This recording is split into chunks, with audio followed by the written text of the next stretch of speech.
everyone. Welcome back to another yoga short. Or if it's your first time here, welcome to a yoga short. Today is actually a little fun, special one. Back in the day, before I started doing yoga shorts, I would sometimes send videos or voice recordings to my friends, mostly just to practice teaching.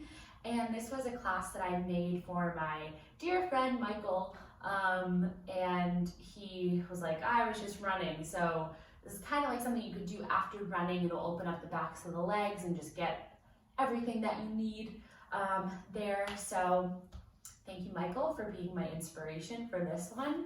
And we're gonna start in a widening child's pose. So I don't have any props. You don't really need any props today. If you know how to use blocks and you love practicing with blocks, you can always grab blocks, but I won't really cue that today. So coming into your child's pose, let your forehead just rest. And this is a great thing to do after running because this releases the low back. Sometimes your knees might be a little bit tight and this might feel a little bit painful on the knees. So you can always just come out of it a little bit. You can always just also not do this too if you want to just sit and rest if this is feeling a lot on your knees. But it's really nice to just let your upper body settle. Arms fully relaxed, shooting out from your shoulders. And find your breath.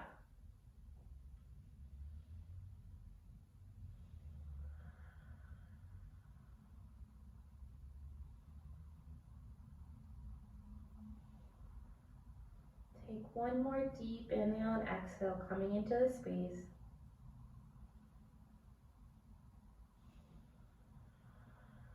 And then from there, you're gonna press up on your hands and come into an all fours position.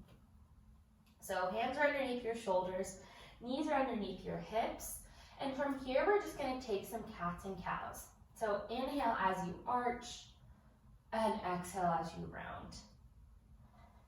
This opens up the spine. If your abs are a little bit sore as you arch, you'll get a nice stretch there in your belly. Shoulders are down, arms are engaged, pressing down through the thumb knuckles, tops of the feet pressing down. You can go as slow or as fast as you want. Find your own rhythm. If you have a playlist on or something, you can find that rhythm, or any songs will do. I really like practicing yoga to pop songs someday, so there's your invitation to turn some of that on if you were wondering what to listen to. And without changing your speed, we'll do these for 5, 4, 3, 2, and 1. From there, you're just gonna find your hands still down, tuck your right toes, begin to straighten your right leg, and then take some pulses on the right side. So this just gets into the backs of the legs. When you're running, your calves get tight, your quads get tight, your hamstrings get tight. So this is part 1 of opening up the backs of the legs and the calves. I love doing this when my calves are super tight. One more breath. And then place your knee back down and come to the other side, tucking the left toe, straightening the left leg. And if you're really trying to get into the calves, there's another yoga short on my channel that you can do that's fully focused on calf openers because my calves are always tight. I feel like I can always do something more to open them. Shoulders are down. And then take one more breath. Place your left knee down. Find your tabletop. Place your hands about a palm print in front of where you are. Tuck the toes, lift the knee, stick your butt up, downward facing dog. Nice. So find some movements here. This might feel like a lot in the backs of the legs. You can shake out a leg, an arm, circle something around. Take any big movement. And then on your next inhale, begin to still the body to someone looking at you, but you still feel energy moving through you. Bend the knees, stick the butt up. One more breath. And then on your next inhale, you're gonna lift your right leg up, down dog split, hips are still square, and then bring your right foot to your right thumb. Finding a lunge, place your back knee down, untuck the back toes, right knee's right on top of right ankle, and then reach your arms forward, out, and up, coming into Anjaneyasana. Most important thing here is that your hips are square and your knee stays tracking over your toes, purely for safety reasons. And then grab for opposite elbow. I always like to say that you can do whatever you want in yoga, regardless of whatever the teacher is saying. They're just suggestions for how they know to move bodies in a safe way. So as long as you're being safe and there's no bad pain, then you can do pretty much anything. So still press your hips forward a little bit, pressing down with the top of the back foot. Gaze is slightly up and out, chest is coming forward. And then reach your arms back up. Let your hands come back down. Come onto your fingertips here. And then as you begin to straighten into your right leg, flex the right toes up and let your hips come back. From here, you can sway your hips from side to side. You can have a slight bend in the right knee. Or you can just find stillness and let your head drop. Feel free to walk your hands back more. Try to keep the spine as long as you can. This is called a runner stretch, so even if you aren't doing yoga after this, I recommend doing this after running or biking or anything that has that jumping, anything like that, that really clenches the muscles and engages them a lot. You want to open them afterwards too. On your next exhale, begin to bend back into the right leg, tuck the back toes, lift the back knee, and step yourself back to a plank pose. Great. From here, we'll just take a few breaths. Just find your plank, fidget your way into your best version of a plank, engaging the legs, feet are pressing against a wall, arms are pressing down, armpits wrapping in towards your heart, and then without moving your hands or your feet, bend the knees, stick the butt up. There's your measure of down dog. Take a few more breaths. Head is relaxed. You can shake it yes and no. Next, inhale, lift your left leg up, down dog split. Hips are square. Bring your left foot to your left thumb. Exhale. Place your back knee down. Untuck the back toes. Make sure your hips are square. Left knee on top of left ankle. Find your hands coming out, out, out. And they have nowhere to go but up. And if you don't know what hips being square means, think of your right hip at 3 o'clock on a clock, left hip at 9 o'clock. Grab your opposite elbow. Or your right hip is one front light on a car, your left hip is the other one. You want them to be parallel and in the same line. Not like twisted or something like that. Take a few more breaths. Pressing the hips forward. Knee stays on top of ankle. Pressing down to the top of the back leg. Don't forget the back leg. Belly up and in. Arching slightly back. You can try to gaze at the connection of the ceiling and the wall. Or if you're outside, just look at the treetops. One more breath. And then let your arms come up. Place your hands back down. Begin to straighten into the left leg. Tuck the left toes up. And come into a runner stretch. So you can sway. You can find stillness. Relax your head wherever you are. No need to tense the jaw or anything like that here. Just really getting into the back of the left leg. Toes are engaged, hips are still square, shoulders away from the ears.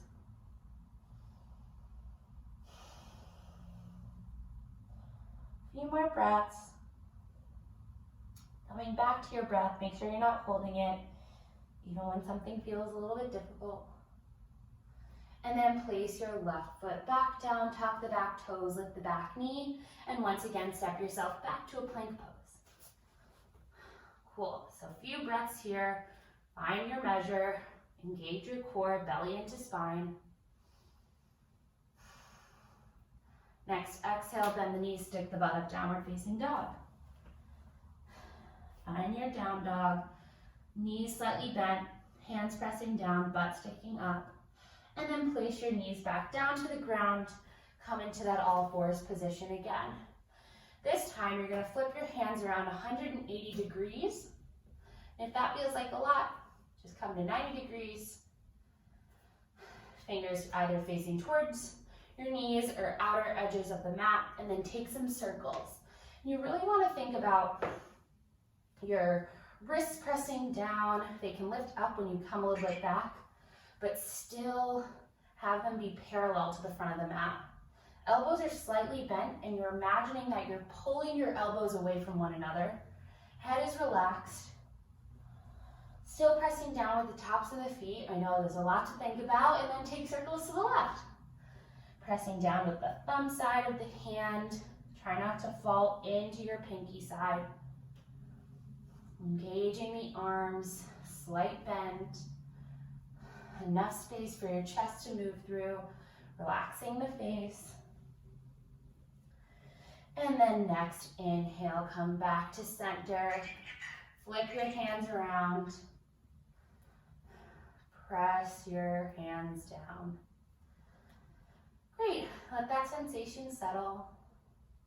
And then from there, one more time, just come into your down dog for good measure. Tuck the toes, lift the knees, pedal it out. Find your last down dog. See if your hands feel a little bit different.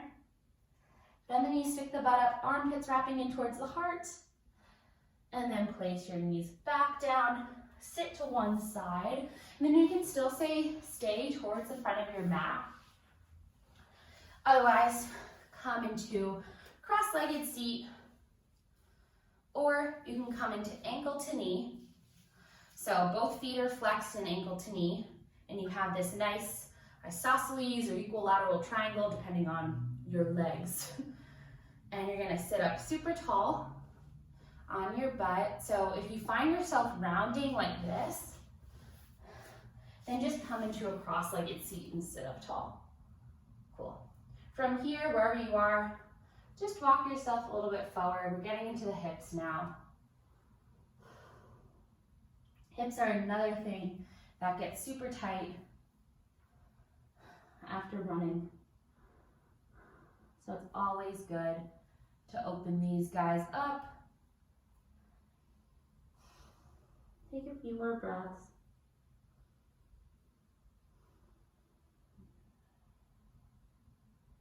And then on your next exhale, begin to walk yourself back up and switch sides. So if your right shin is in front of your left, just switch left in front of right, or left ankle on top of right knee, both feet flexed.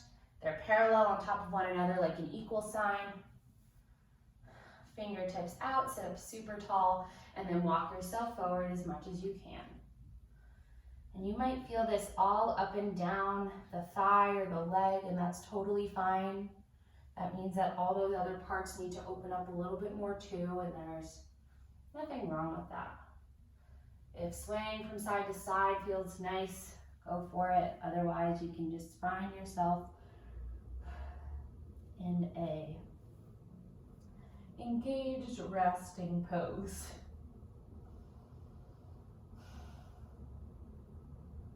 Take one more breath.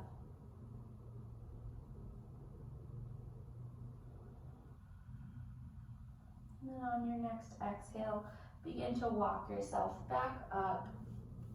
Sit up super tall. Lengthen out both legs. Give them a little shake. And then find your feet pressing down on the mat. You can scoot yourself a little bit forward. Arms straight out in front of you, and then vertebra by vertebra, use your abs. Slowly roll yourself down. So really trying to get each vertebra down at once on its own. And then once you're there, you can take a constructive rest and just windshield wiper your knees to the side for a second. And then we'll just come into Shavasana. Or if you have any other pose or resting pose that you want to do, feel free to try it. Let your feet splay out, let your arms come down, palms face up, shoulders down, then back away from the ears.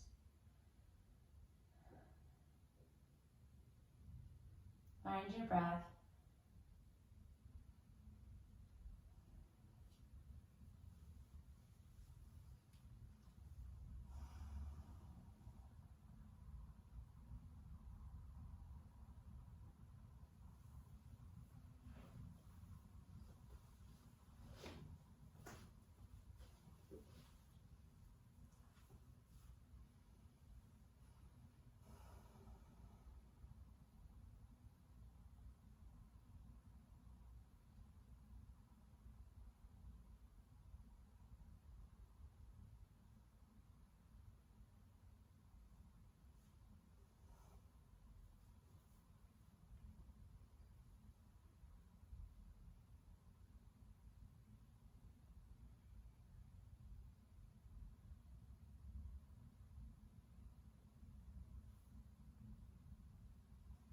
Begin to deepen the breath.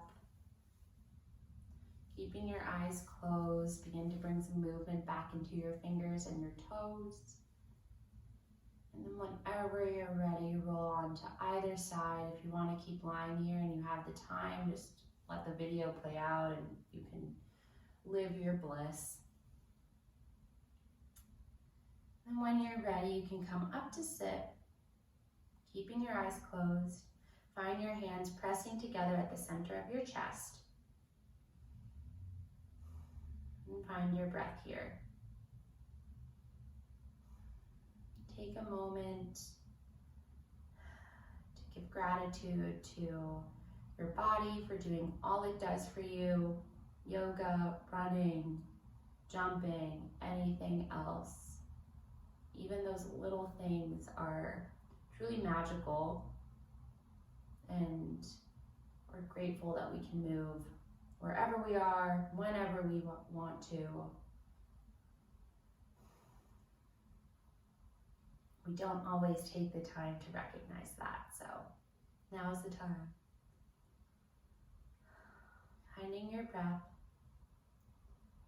Bring your thumb knuckles to third eye center in between your eyebrows. We'll end practice with a final bow. Thank you, everyone. Enjoy the rest of your day, even if you didn't run today or do anything. I hope that felt nice, and feel free to come back to that as many times as you want to. Like, comment, subscribe, all those good things. There's always new videos coming out weekly, so I hope to see you soon. Bye.